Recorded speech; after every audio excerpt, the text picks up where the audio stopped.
In 1941, American shipyards faced an impossible challenge: construct cargo vessels faster than German U-boats could sink them.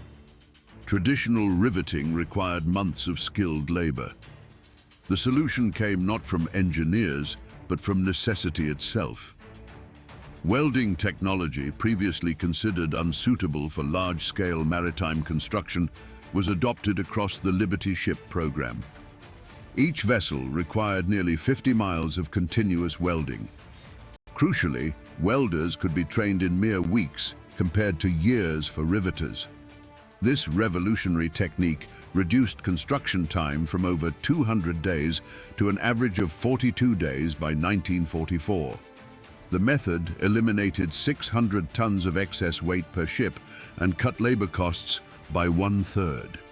Between 1941 and 1945, American yards produced 2,710 Liberty ships using this once-forbidden approach, fundamentally altering naval construction forever.